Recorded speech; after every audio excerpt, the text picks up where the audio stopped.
Bueno, vamos a ver Malloc y Calloc, memoria dinámica. Si se fijan, hasta el momento siempre sabemos con cuántos datos vamos a estar trabajando, ¿no? En todos los ejercicios que les he puesto son, tenemos 10 alumnos, tenemos 4 grupos, pero pues eso no nos permite que nuestros programas sean un tanto dinámicos, ¿no? Eh, ¿Cómo solventamos eso? Pues con memoria dinámica. Por ejemplo, si nosotros queremos operar con no sé, más bien tenemos varias situaciones en que los datos, la cantidad de datos que vamos a manejar se diferencian unos de otros, pues no nos sirve tener como definido un arreglo en 10 o en 4, lo que sea, ¿no? Lo que vamos a necesitar es que nosotros juguemos con cada una de las necesidades y definamos en la ejecución del programa con cuántos o qué datos vamos a manejar, ¿no? La cantidad de datos que vamos a manejar. Entonces, ya no me preocupa cuántos alumnos hay en el salón, por ejemplo, de cuántos nombres tengo que guardar, sino que puedo preguntar en el momento cuántos alumnos vamos a tener, ¿no? Por ejemplo. Y ya en vez de definir nuestro arreglo en 10, lo definimos en lo que nos diga el usuario, ¿no? En n. Entonces para eso sirve sobre todo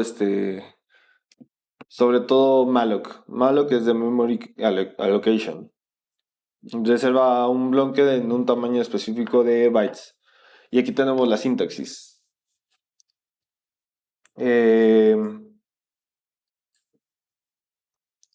Tenemos que el retorno va al comienzo del bloque de la memoria asignado. Si no se puede asignar la memoria, devuelve nulo. Muy parecido al file, ¿no? Si no puede abrir el archivo, nulo. Si no puede reservar la memoria, pues nulo. ¿En qué casos no puedes reservar memoria? Pues cuando te la acabas, ¿no?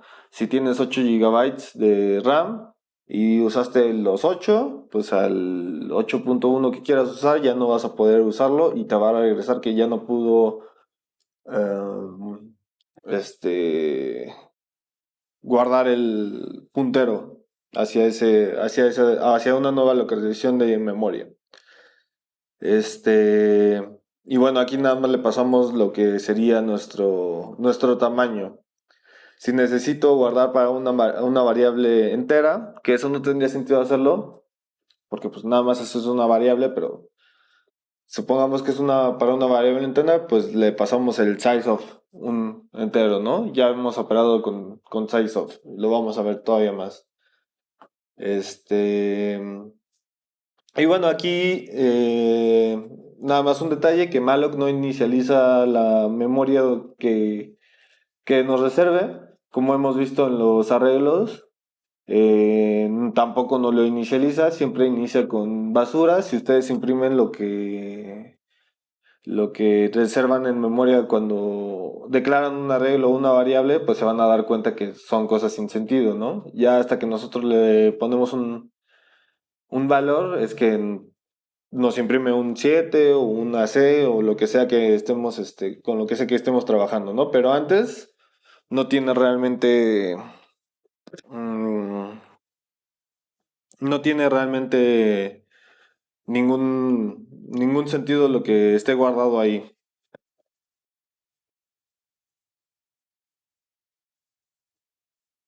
Y para completar también hay bueno, y aquí hay un ejemplo, ¿no?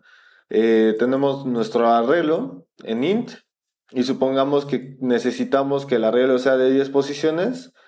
Entonces aquí igualamos ese array que declaramos como puntador, lo igualamos Aquí esto se llama como hacer un parseo, ¿no? Entonces, aquí le estamos indicando que lo que nos reserve de memoria nos lo tiene que hacer en términos de apuntador de enteros. Y aquí ya tenemos nuestra palabra malloc. Y entre paréntesis le mandamos el tamaño. Si se fijan es 10 por el tamaño de lo que, de lo largo que es un entero. Entonces, esta operación es la que va a indicar cuánto memoria vamos a reservar. Y ya, ¿no? En este ejemplo asigna memoria suficiente para 10 enteros. Y luego tenemos calloc. Calloc es bastante similar. Asigna una memoria para una matriz de elementos específico. Inicializa toda la memoria en cero. Esa es la única diferencia. Que mientras malloc nos reserva la memoria y no inicializa la memoria, calloc sí lo hacen y lo hace en ceros. Entonces, si nosotros inicializamos un arreglo de 10 posiciones de enteros y lo imprimimos con malloc, inmediatamente nos va a imprimir números que podrían no hacernos sentido, mientras en calloc nos va a imprimir todo en cero. ¿Cuál usar? Pues la verdad es que no tiene, bueno, yo no le veo mucha... mm, no le veo una aplicación a calloc en términos de inicialización. Aparte es un poco más lento, por lo mismo de que inicializa, tiene que sobreescribir todo lo que ya estaba en cero. Y eso cuesta tiempo de ejecución. Es despreciable, pero de todas maneras es como un poco inútil. Mm, entonces, la sintaxis acá es un poco diferente. Aquí si se fijan también es el apuntador para el tipo de dato que va a regresar, pero en vez de mandarle el tamaño, le mandamos el número de elementos y el tamaño. Entonces, por ejemplo, aquí en vez de multiplicar 10 por el tamaño del entero, aquí le ponemos 10, coma, y ¿de qué tamaño? Del tamaño del entero. ¿Se entiende? Y ya sobre este arreglo, podemos operar como con un arreglo común y corriente.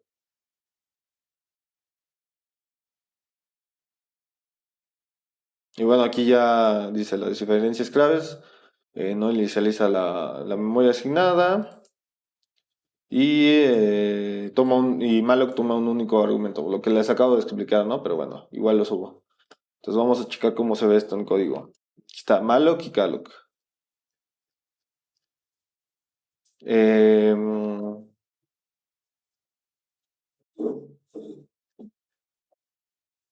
bueno, por ejemplo, aquí tenemos el número de elementos en el array. Usando malloc para asignar. Entonces aquí tenemos, ¿no? Eh, Aquí ya declaramos de una vez array malloc.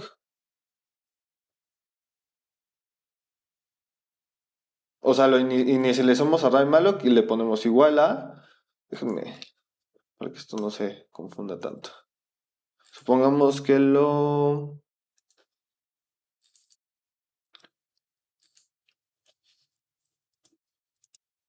Inicializamos antes y hasta después lo usamos. Así sería, ¿no? Se usa como cualquier apuntador. Entonces primero lo inicializamos y ya luego le declaramos le asignamos su memoria. Entonces, por ejemplo, aquí le decimos, lo vas a convertir a enteros, el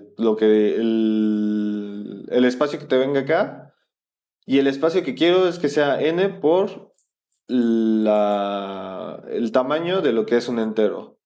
Si no puedes, dime que no pudiste, y si sí puedes, pues ya te sigues con la ejecución.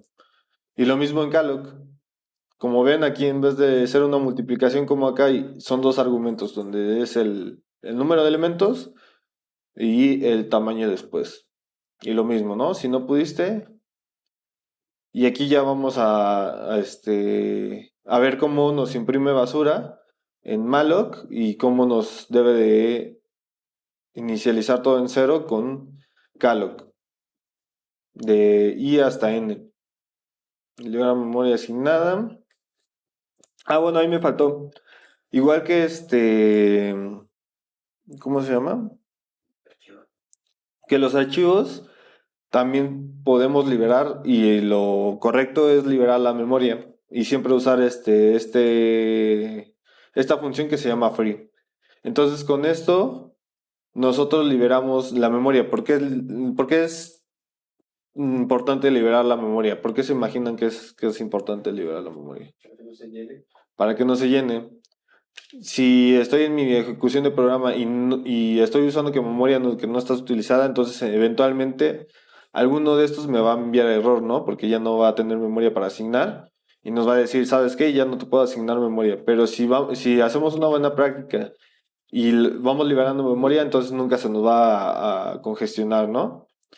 De todas maneras, tal vez en otros tiempos esto era todavía más necesario porque si no liberabas la memoria y te salías del programa, esa memoria se quedaba ahí usándose y entonces abrías programa tras programa y ya valía, ¿no? Hoy en día creo que parece que los compiladores pues controlan bien esa parte y de todas maneras liberan la memoria antes de salir del programa, pero es una buena práctica liberarla y siempre háganlo. Vamos a ver cómo funciona. Aquí voy a hacerlo un poquito más dinámico para que vean como el potencial de esto. Voy a hacer que nosotros capturemos la... ¿Cómo se llama? El número de elementos. Eh,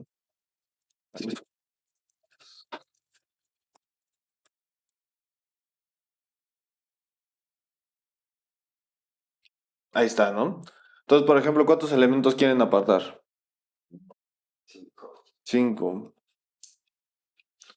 Y ahí está, ¿no? Los valores de la raya asignado por malloc. 1, 2, 3, 4, 5. Y todos son basura. Y en cambio, asignado por calloc, todos son 0. Pero sí ya ven el poder de ¿cómo se llama? De esta función. Podemos dinámicamente definir el tamaño del arreglo que vamos a utilizar. Ya no es necesario que lo declaremos desde antes. Ya cambia bastante el juego, ¿no? Aquí ya reservamos 8 y ya aquí en calloc nos pone 8 ceros y pues acá basura, ¿no? Pero digo, esto se puede fácilmente eh, solventar, ¿no? Porque si reservamos memoria es porque la vamos a utilizar. Entonces, pues simplemente aquí le ponemos, no sé, que sea igual a i más 1, para que sea un hito, ¿no? Entonces aquí me va a imprimir todos los números del 1 al que yo le diga. Entonces, por ejemplo, 20. Ahí está, 1, 2, 3, 4, 5, 6, 7, 8, 9, 20 elementos. Y en calloc 0. Pues también, acá también puedo, en arreglo calloc, pues también puedo utilizar mi arreglo como se me dé la gana. ¿De acuerdo? ¿Se entendió? Mm, Esa me queda un poco de duda con qué significa lo de antes del... Sí, buena pregunta. Esto. Ah, Esto significa que como malloc no sabe a qué va a regresar, le estamos diciendo lo que nos vas a reservar es esta cantidad de memoria, pero para este tipo de dato. ok. Entonces, si aquí tengo un char,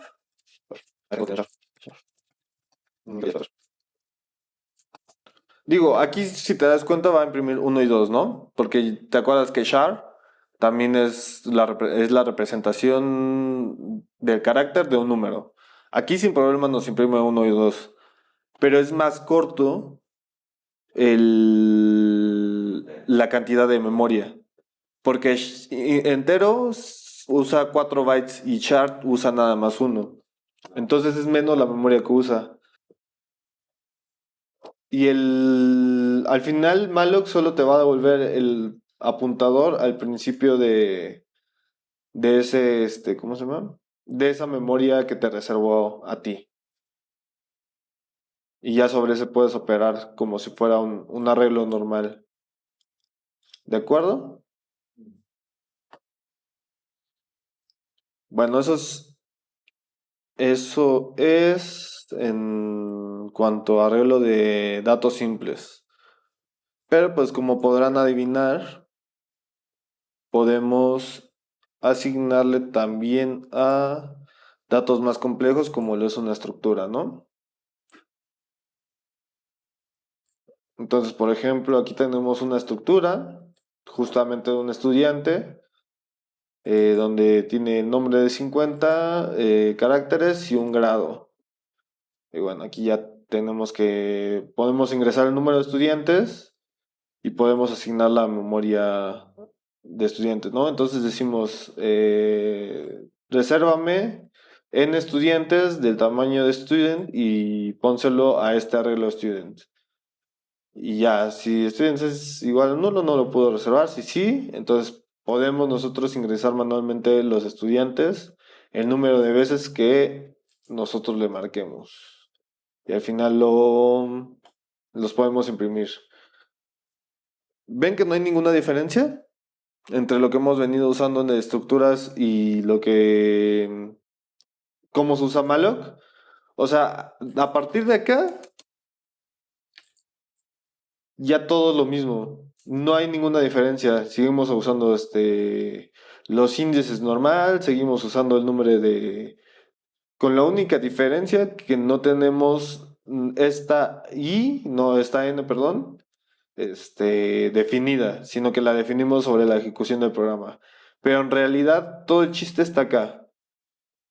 Y como se pueden dar cuenta es muy simple, ¿no? Es el tipo de dato, el nombre del apuntador, siendo un apuntador con el asterisco indicando eso, a qué queremos convertir, a qué queremos reservar la memoria, eh, nuestra sentencia malloc y la operación, que siempre va a ser el número por la cantidad de veces que queremos reservar el tamaño de nuestro tipo de dato. Pero siempre va a ser así. Si se fijan, aunque sea una estructura y se vea más complejo, no es realmente diferente este malloc de este de acá. ¿Están de acuerdo? Bueno, mejor lo pongo abajo. Ahí está, malloc. Misma declaración, ¿no? Aquí la diferencia es que primero declaré el puntero y ya luego lo asigné, ¿no? Acá hice los dos pasos en una vez, pero si se fijan es lo mismo. El apuntador, el tipo otra vez al que vamos a llevar, malloc, n por sizeof y otra vez el tipo. Y es lo único que cambia. Y se opera exactamente igual después. Vamos a probarlo.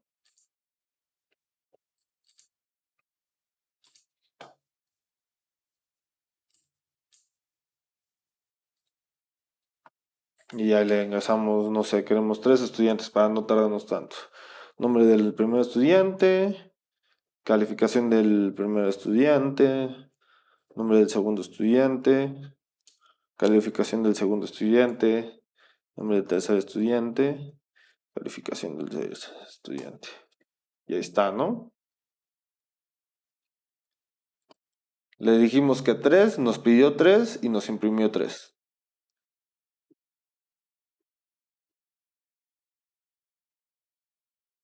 ¿Sí bien?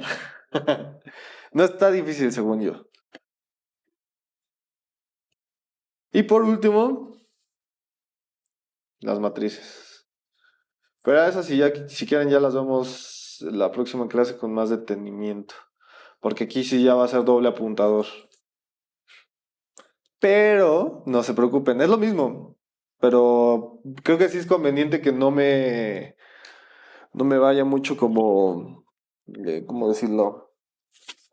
No me vaya tan rápido y mejor primero entiendan bien con solo un apuntador. Y esto es muy similar, ya verán, este, pero bueno, vamos a darle con calma para que no se me abrumen, porque si no, se me van a espantar. ¿Cuántos apuntadores le puedes poner? Los que quieras. La cantidad de... Lo habíamos visto, ¿no? Que podíamos hacer una matriz, un cubo, una matriz de cubos, un cubo de cubos y así hasta el infinito. Sí.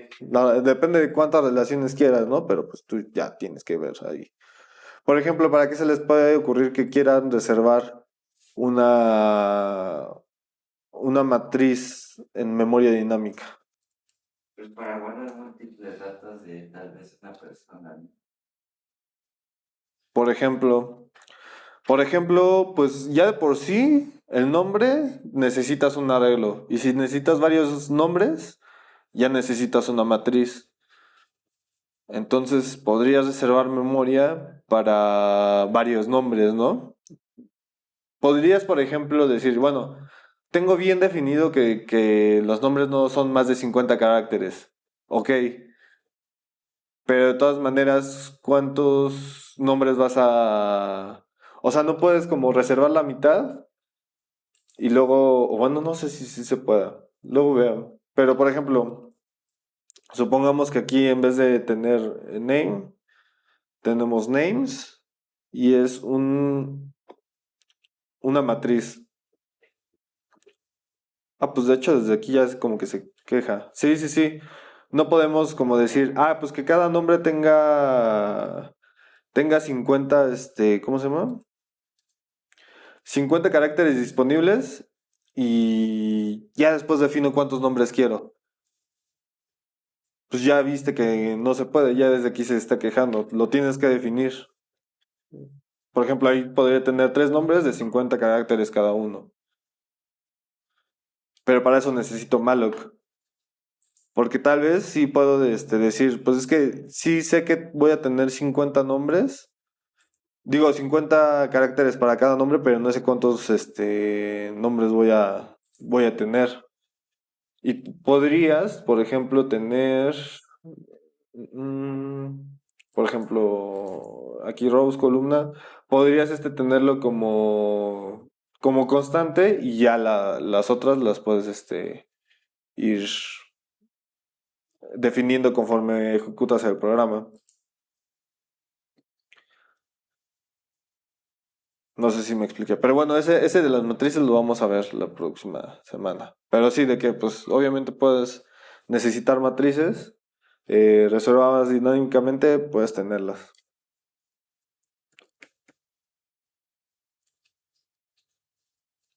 Les paso estos dos. Esto ya es malloc y calloc. O mejor guárdenlo como memoria dinámica, se entiende más. Ahí ábranlo y hacemos un ejercicio rápido y nos vamos, ¿no? Se entiende, ¿no? Van a pedir el número de alumnos de un salón, capturar ese número de calificaciones de cada alumno y sacar el promedio de la calificación del salón. Tomando en cuenta que las calificaciones son pues sí, tienen punto decimal. Entonces piden el número de alumnos de un salón, capturan ese número de calificaciones de cada alumno y sacan el promedio de la calificación del salón. Las calificaciones pueden tener punto decimal. Así, ¿no? Ingresa el número de alumnos, 5, y ya le ponen.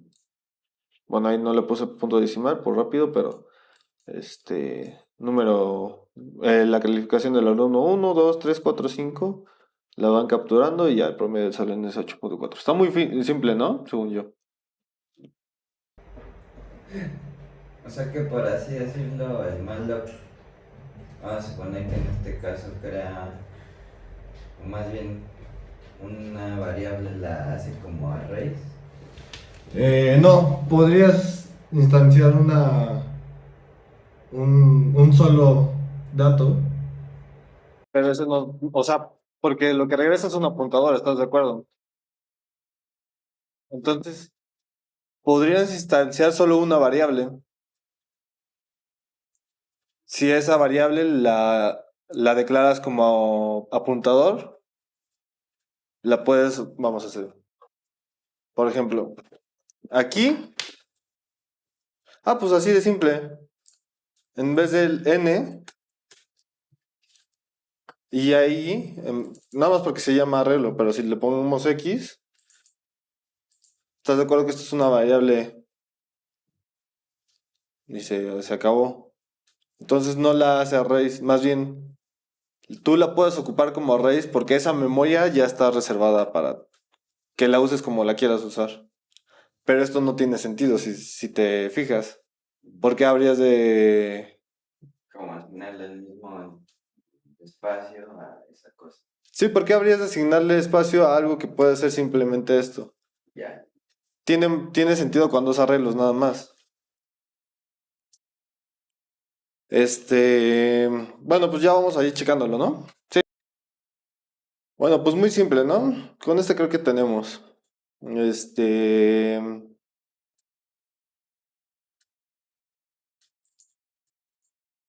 Pedimos la cantidad de alumnos, la almacenamos en una variable n de tipo entero, declaramos float, promedio y... bueno, tú declaraste aquí promedio para ya después usarlo. Y pues declaramos nuestro apuntador a pues malloc que va a ser reservarnos la memoria para esta cantidad de alumnos, ¿no? Para la cantidad de alumnos n, y siempre vamos de i hasta n capturando la calificación de cada alumno con el índice i. Al promedio se lo vamos sumando cada calificación capturada, y al final pues simplemente el promedio lo igualamos al promedio entre la cantidad de alumnos que son, y ese promedio lo imprimimos. Pues como pueden ver aquí, la única, ¿cómo se podría decir?, variante que hay es realmente el punto flotante, ¿no? El float. Pero pues, como les decía, igual que las estructuras, igual que los enteros, tiene la misma dinámica. Me parece que tú, Mario, lo hiciste con calloc. Vamos a verlo. Yo solo quería decir que Y lo mismo, ¿no? Aquí tú declaraste n, suma, el promedio. Creo que esto tal vez lo movería para acá, ¿no? Porque es es que las calificaciones las pusiste en entero. Ok. Aquí, pues, nada más faltaría corregir eso, que las calificaciones también estuvieran en flotante, para que pudiéramos capturar, no sé, 8.5 y esas cosas, ¿no? Pero bueno, el promedio al final te lo da en flotante, y aquí tú usaste calloc. Entonces la única diferencia es la cantidad ¿cómo se llama? De elementos que vas a necesitar y el tamaño en que los vas a necesitar. Y bueno, lo mismo, ¿no? Aquí tú sí evaluaste si no se podía, acá a Chris le faltó esa parte, y luego tú fuiste pues lo mismo, ¿no? Desde i hasta n, sumando las calificaciones, y esa suma la dividiste entre n. Y esto como te da te podría dar un entero, pues lo parseas a flotante, y ya imprimes el promedio. A ver, vamos a checarlos rápidamente. Vamos a ponerle que son 4 alumnos, 9.5, 8, 9, 8, 9. Aquí está, 8.6, ¿no? Pues sí. A ver, vamos a probar este. Y bueno, ya sé que no le puedo poner ¿cómo se llama? Punto decimal, pero de todas maneras me debería de dar al final un punto decimal 8.5, y pues sí. Y listo. ¿Alguna duda? Facilito, ¿no? Ya ahorita que la tarea la voy a dejar con estructuras. Va a ser, yo siento igual de sencillo, tal vez se les complique porque son estructuras, pero pero igual tampoco es cosa del otro mundo, creo yo. ¿Todo bien? ¿Alguna duda? Nos vamos.